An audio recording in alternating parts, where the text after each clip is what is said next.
What's going on, man? Cooperate. I am going to cooperate. Okay, so parents have some concerns of some stuff they may have found in your room? Yeah, I believe so. And what would it be? A human head and hands. Pada hari Senin, tanggal 1 Maret 2021, ada sebuah gambar yang tertangkap dari kamera polisi di kota Green Junction yang terletak di Colorado, Amerika Serikat. Terlihat seorang petugas bertanya kepada seorang pemuda bertubuh kurus berkacamata. Petugas tersebut bertanya kepada pemuda tersebut tentang penemuan yang ditemukan oleh orang tuanya di sebuah kamarnya. Pemuda itu bernama Brian Cohy yang berusia 19 tahun yang membunuh seorang tunawisma tidak bersalah yang berusia 69 tahun di Colorado, Amerika Serikat. Seorang pemuda yang berhasil melakukan sesuatu yang telah lama dia impikan selama bertahun-tahun untuk menjadi seorang pembunuh terkenal. Brian Cohy lahir pada tahun 2002 di Amerika Serikat. Orang tuanya memperhatikan bahwa putranya sedikit berbeda dari anak-anak lainnya. Dia memiliki ketertarikan yang besar untuk menyakiti hewan, bahkan menganiaya hewan ketika dia berusia 5 tahun. Perilaku Brian tidak membaik begitu dia terpapar ke internet. Ia mulai mengonsumsi video berdarah dan kekerasan. Orang tuanya memilih untuk mengabaikan perilakunya. Mereka berpikir bahwa suatu saat ia akan berubah setelah melihat The Silence of the Lamb. Brian memiliki cita-cita untuk menjadi seorang detektif yang menyelidiki kejahatan. Tapi itu tidak terjadi, dan ketika dia memasuki masa remaja, Brian mulai mengalami perubahan suasana hati yang tiba-tiba. Ia tidak suka melakukan hal-hal yang biasa dilakukan anak seusianya, yang pergi ke pesta atau acara sosial lainnya. Humornya terlalu sinis dan dia hampir tidak pernah terlihat bahagia. Pada usia 15 tahun, dia kembali menemui dokter spesialis, Dr. Gustafsson, yang mendiagnosis dia menderita depresi pada tahun yang sama. Brian juga mengidolakan orang-orang terkenal seperti Adolf Hitler, seorang pembantai jutaan orang, Ted Bundy, seorang pembunuh berantai, dan mantan Menteri Uni Soviet Joseph Stalin Keaton. Pada tahun 2020, Brian memberitahu Dr. Gustafsson bahwa ia sering menderita sakit kepala sehingga dokter tersebut meminta asistennya untuk memeriksa apakah ia menderita tumor atau pembekuan darah. Hasil penelitiannya baik-baik saja, tetapi migrainnya terus berlanjut yang menyebabkan Brian sangat tertekan. Brian terus melakukan penelitian untuk memastikan bahwa dia tidak memiliki kecenderungan rusak diri sendiri. Tapi sepertinya tidak ada yang membantunya. Tiba-tiba Brian mulai secara terbuka memberitahu kepada orang tuanya bahwa dia ingin membunuh seseorang, bahkan menjelaskan berbagai metode untuk melakukannya. Tetapi orang tuanya menganggap Brian hanya sedang melucu. Humornya tidak membuat orang tuanya khawatir, sampai kejadian yang lebih mencurigakan mulai terjadi saat dia sedang merapikan kamarnya. Ibunya menemukan ransel hitam yang berisi tali pengikat, palu, dan lakban. Ibunya mengira itu adalah perlengkapan pembantaian, tetapi ibunya tak menghiraukan itu. Pada tanggal 27 Februari tahun itu, Brian dan orang tuanya memutuskan untuk menonton film malam bersama. Mereka memilih film pada tahun 1984, yang merupakan keputusan yang sangat aneh untuk pertemuan keluarga. Waktu film berakhir pada sekitar jam 10 malam, dan beberapa jam kemudian ayah Brian tersebut menemukan darah di bagasi mobilnya dan menanyai putranya mengenai hal tersebut. Namun Brian hanya menjawab bahwa darinya telah dipotong. Namun perilaku aneh tersebut tidak berhenti. Pada tanggal 29 Februari, keluarga tersebut menemukan banyak barang di salah satu mobil yang menarik perhatian mereka. Mereka menemukan sebuah SIM atas nama Warren Barnes dan sebuah dompet. Ketika mereka bertanya kepada Brian dari mana dia mendapatkannya, Brian menjawab bahwa dia menemukannya di jalan. Beberapa jam kemudian, mereka menemukan pisau dan sarung tangan yang bersih di laci mobil. Bukan hanya itu, ayah Brian juga menemukan titik merah di pelapis mobil. Namun, dia menerima tanpa ragu bahwa pernyataan Brian berasal dari lukisan yang digunakan oleh kelas efek khusus yang dia ambil. Orang tua Brian masih tidak menghiraukannya dan mengabaikan semua tanda bahwa dia merencanakan sesuatu yang jahat sampai situasinya memburuk. Pada hari Senin tanggal 1 Maret 2021, Ibu Brian yang sedang bekerja di tempat penitipan anak yang dia buka di rumahnya untuk anak usia 2-5 tahun yang beroperasi dari hari Senin sampai Jumat. Ketika anak-anak tenang, Ibu Brian memanfaatkan kesempatan untuk memastikan bahwa putranya tidak ada di rumah. Kemudian Ibu Brian pergi ke kamar Brian untuk membereskan sedikit barang di kamar tidurnya. Ketika dia memeriksa lemari, dia melihat sesuatu yang sangat aneh. Sebuah wadah plastik dengan 2 kantong sampah, yang salah satunya tampak keluar larva. Dengan sangat jijik, ibunya mengambil kantong itu dan membawanya ke dapur untuk membukanya di dalam wastafel. Di sana dia menemukan bahwa situasinya lebih buruk dari yang dia kira. Di dalamnya ada lebih banyak larva dan juga kepala seorang pria. Seketika itu Ibu Brian menelepon suaminya yang sedang pergi menjemput putra bungsunya dari sekolah, dan dia tidak mengerti mengapa istrinya begitu terkejut. Ibu Brian menyuruh suaminya untuk segera pulang dan menutup telepon setelah dia bisa menenangkan diri. Ia menelepon Brian dan mengatakan kepadanya bahwa dia membutuhkannya di rumah. Kemudian Ibu Brian menghubungi saluran darurat polisi kota Grand Junction. Dengan perasaan gugup, dia mengatakan kepada petugas bahwa dia telah menemukan sesuatu di lemari putranya yang dibungkus dalam kantong plastik. 911 is John. What's the address emergency? Hi, there is an emergency. I found something in my son's closet wrapped in a plastic bag. Okay, what was it? I think it's a human head. It's a what? I think it's a human head. Why do you think it's that? Because it looks like it's all an ear. Is it bloody or does it like anything like that? Can you just come? Do I have to take a picture and send it to you? Petugas polisi memberitahu rekan-rekannya untuk segera menuju ke rumah tersebut. 1 jam kemudian, kamera polisi menangkap momen tepat saat Brian ditahan di depan pintu rumahnya. Melihat bagaimana bocah tersebut mendekati kamera video digital yang ditempelkan petugas polisi di tubuhnya. Pada saat itu seorang petugas bertanya apakah ada sesuatu di kamar tidurnya yang dapat membuat orang tuanya khawatir. Brian dengan sangat alami menjawab bahwa dia berpikir ada. Polisi itu terus bertanya dengan gigih tentang apa itu. Tanpa terkejut, Brian menjawab bahwa dia memiliki kepala manusia dan 2 tangan. Pada saat yang sama, orang tua Brian dan petugas lainnya berada di kamarnya dan membuka kantong tersebut, di mana mereka menemukan 2 tangan yang terpotong. Setelah dia ditangkap, Brian mengaku kepada polisi bahwa dia telah merencanakan kejahatan tersebut selama berbulan-bulan dan sudah lama dia berkeliling di jalanan Grand Junction mencari korban yang tepat. Dia ingin menghilangkan nyawa seseorang, tapi bukan sembarang orang. Dia berpikir kepada seorang tunawisma atau seorang wanita penghibur. Jika orang seperti itu menghilang, tidak ada yang akan merindukannya, apalagi mencarinya. Dia keluar dari rumahnya 2-3 kali dalam seminggu menggunakan mobil dan membawa pisau dapur. Dia butuh waktu lama untuk mengambil keputusan sampai dia menemukan yang tepat. Saat itulah dia melihat seseorang yang memenuhi kriteria yang telah dia tentukan.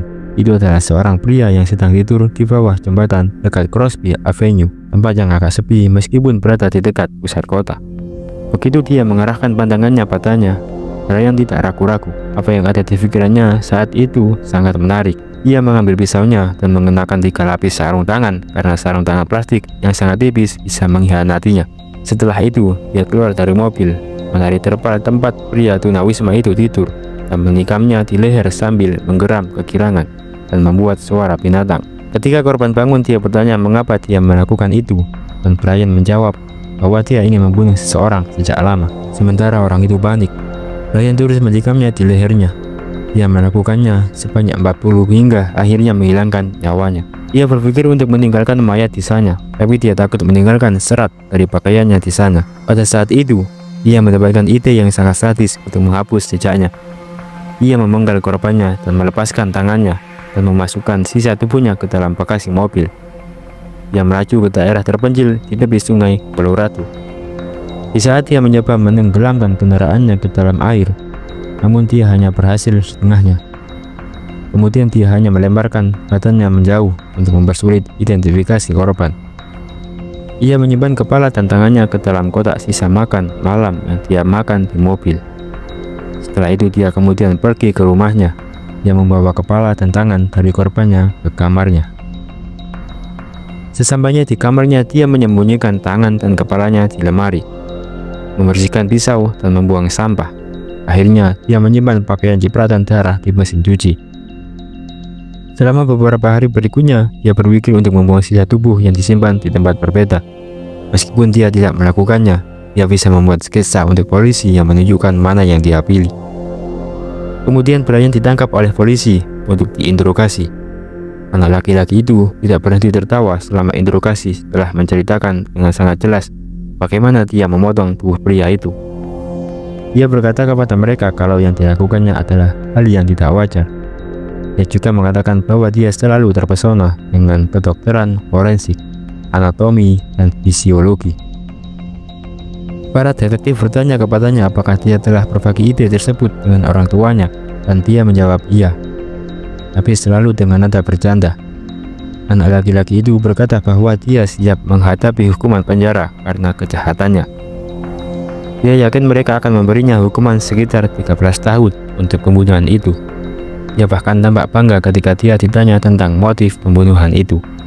Brian menyatakan bahwa dia melakukannya karena dia ingin menjadi seorang pembunuh berantai terkenal. Ibu Brian juga harus memberikan pernyataan bahwa detektif tidak percaya bagaimana dia tidak menyadari bahwa putranya memiliki sisa-sisa tubuh di kamarnya. Wanita itu menunjukkan bahwa meskipun Brian selalu memiliki ketertarikan pada hal yang tidak wajar, pikirnya bahwa dia diprovokasi untuk menjadi ahli forensik atau penyelidik kejahatan. Tidak pernah terfikir olehnya bahwa putranya bisa memilih jalan yang berlawanan, yaitu pembunuhan. Ibu Brian bukan satu-satunya yang memiliki pemikiran yang salah. Brian juga salah, tetapi telah memilih korbannya. Korban diidentifikasi sebagai Warren Barnes, berusia 69 tahun. Meskipun dia adalah seorang tunawisma dan berada dalam situasi jalanan, banyak orang mulai merindukannya. Hilangnya dia telah dilaporkan pada tanggal 28 Februari oleh pemilik toko buku di Crosby Avenue antara jalan 4 dan 5. Pria itu menyadari ketidakhadirannya karena setiap pagi Barnes datang menemuinya untuk meminjam buku. Orang lain di lingkungan sekitar juga sangat menghormatinya. Ia dikenal di kota karena kepribadiannya yang ramah dan bersahabat. Mereka biasa melihat bagaimana pria itu tutup di ambang pintu untuk membaca, dan dia menghabiskan waktu berjam-jam dengan buku di tangannya. Penduduk sekitar telah menyediakan kursi untuknya sehingga dia bisa duduk dan membaca, dan mereka menyebutnya sebagai tukang membaca.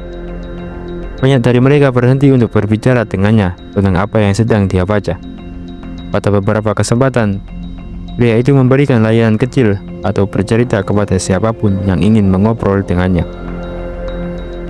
Pemilik kafe terdekat juga sangat menghargainya.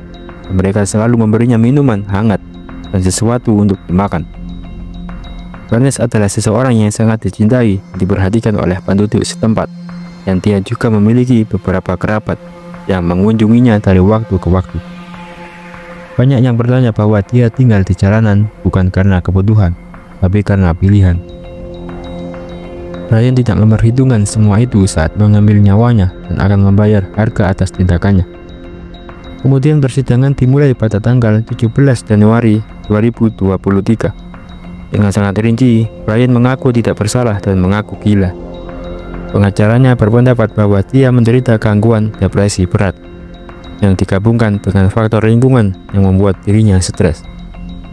Memicu keadaan kegilaan sementara yang menyebabkan dia melakukan perbuatan tersebut. Psikolog Paulus Prague bersaksi atas nama pembela dan mengatakan bahwa Brian sedang mengalami depresi berat dengan karakteristik psikopat ketika membunuh Barnes. Ibu Brian juga memberikan kesaksian atas nama putranya. Ia menyatakan bahwa terdakwa mengidap autisme dan kecemasan dan telah mengonsumsi obat-obatan psikiatrik sejak ia usia 5 tahun. Tetapi jaksa penuntut tetap menyatakan bahwa Brian telah merencanakan pembunuhan tersebut selama berbulan-bulan, dan setelah melakukan tindakan tersebut, ia memotong-motong tubuh tersebut untuk menghapus jejaknya. Hal ini menunjukkan bahwa dia adalah seorang pembunuh yang dingin dan terencana, terlepas dari masalah kesehatan mental apapun yang dia miliki. Thomas Gray, seorang psikolog dari kantor kesehatan perilaku negara bagian Colorado, melakukan evaluasi atas pengakuan kegilaan Brian dan bersaksi bahwa Brian tidak gila. Karena pada saat membunuh Barnes, ia mampu membedakan benar dan salah. Dr. Gustafson, yang telah merawat Brian selama bertahun-tahun, bersaksi bahwa hanya beberapa hari sebelum pembunuhan dia menerima kunjungan dari pemuda tersebut karena abses yang terinfeksi di bawah lengannya pada saat itu. Ia juga menekankan hal itu pada tahun 2018. Brian tidak melaporkan kecenderungan destruktif dan ini bukan satu-satunya pernyataan dari persidangan. Masih ada beberapa yang paling menyakitkan. Geraldine Shipp, saudara perempuan Barnes, menyatakan bahwa pria itu meneleponnya pada 26 Februari, 24 jam sebelum dia dibunuh, untuk mengucapkan selamat ulang tahun. Seorang pekerja SPBU yang mengaku mengenal dekat dengan Barnes dengan baik. Ia menceritakan bahwa ketika dia mulai bekerja di bisnis yang berlokasi di First Street dan Grand Avenue pada tahun 2020, ia memperhatikan bahwa Barnes sering berada di sana sebelum giliran kerjanya dimulai pada pukul setengah 6 pagi. Awalnya dia berhati-hati, namun kemudian dia membuktikan dirinya sebagai orang yang sangat menyenangkan. Ia menjadi bagian dari kehidupan sehari-harinya dan sesekali dia membiarkannya masuk ke toko sebelum membuka pintu untuk pelanggannya. Di sana Barnes minum kopi, pergi ke kamar mandi, dan bahkan makan donat. Seiring berjalannya waktu, wanita muda itu merasa lebih aman dengan kehadiran Barnes. Pemilik toko buku, pemilik kafe, dan beberapa tetangga menyatakan mereka semua mengalami hal yang sama. Barnes adalah pria yang baik hati, suka menolong dan dicintai semua orang, dan dia suka membaca. Salah satu dari mereka menekankan dengan suaranya yang tegas bahwa dia adalah orang yang sangat baik. Dia bukanlah seseorang yang dapat dimanfaatkan dan dibuang begitu saja seperti yang diinginkan Brian. Sahabat Brian juga mengambil sikap. Pemuda itu ada di rumahnya sebelum ibu Brian menelepon 911 setelah penemuan kepala Barnes yang mengerikan. Hadis itu mengatakan dia tidak melihat adanya perilaku aneh dari Brian pada hari itu. Ketika jaksa bertanya kepadanya bagaimana dia akan menggambarkan hubungan mereka, ia mengatakan bahwa mereka adalah teman baik. Ia mengobrol online hampir setiap hari, dan mereka sering berkumpul secara langsung. Ia juga mengatakan kepada hakim bahwa mereka telah melakukan beberapa percakapan tentang kesehatan mental, dan Brian biasanya curhat padanya. Ia menambahkan bahwa pada beberapa kesempatan mereka berbicara tentang kejahatan dan pembunuhan berantai, tapi dia tidak pernah menyangka temannya merencanakan sesuatu yang begitu buruk. Pada tanggal 6 September Februari 2023, Hakim Richard Carley mengumumkan dia siap menjatuhkan hukuman, namun sebelum dia menggambarkan kejahatan itu sebagai salah satu kejahatan paling mengerikan yang pernah dia lakukan selama 37 tahun di sistem peradilan. Brian dinyatakan bersalah atas pembunuhan tingkat pertama dan dijatuhi hukuman penjara seumur hidup tanpa kemungkinan pembebasan bersyarat. Dan hakim juga memvonisnya 2 kali hukuman 12 tahun yang akan dieksekusi secara bersamaan karena merusak tubuh manusia yang sudah meninggal dan menghilangkan barang bukti. Brian mendengar hukuman tersebut dengan senyum lebar karena dia merasa telah berhasil mencapai tujuan menjadi seorang pembunuh terkenal. Dia dipenjara di kompleks permasyarakatan Buena Vista yang terletak di Coffee County, Colorado. Setidaknya dia tidak akan memenuhi tujuan yang lain. Sebagai pembunuh berantai, dia tidak akan dapat melakukan kejahatan apapun sejak dia akan menghabiskan sisa hari-harinya di balik jeruji besi. Saat keluar dari ruang sidang, Ibu Brian menyampaikan belasungkawa kepada keluarga korban dan masyarakat. Ia juga meminta agar hukuman tersebut mencakup semacam perawatan kesehatan mental untuk putranya. Ia benar-benar percaya bahwa di dalam penjara, Brian adalah orang baik dan bisa berubah. Wakil Jaksa Wilayah Chris Marr juga angkat bicara atas pembunuhan brutal tersebut. Ia menyatakan Warren Barnes kehilangan nyawanya dengan cara yang paling kejam. Teman-temannya, keluarganya, dan komunitasnya merasakan kehilangan itu. Geraldine juga berbicara kepada media. Ia mengatakan bahwa saudara laki-lakinya adalah pria yang dicintai oleh masyarakat dan keluarganya. Meskipun tidak ada yang bisa menggantikannya, dia berharap Brian tidak pernah memiliki kesempatan untuk menyakiti orang lain. Tak lama setelah persidangan, teman-teman Barnes memasang patung untuk menghormatinya di trotoar Crosby Avenue antara toko buku dan kafe tempat dia terlihat setiap hari. Monumen tersebut merupakan instalasi besi dan kayu yang dibuat oleh seniman Tim Navin yang pernah menjadi tunawisma dan merasa tergerak oleh kematian Barnes.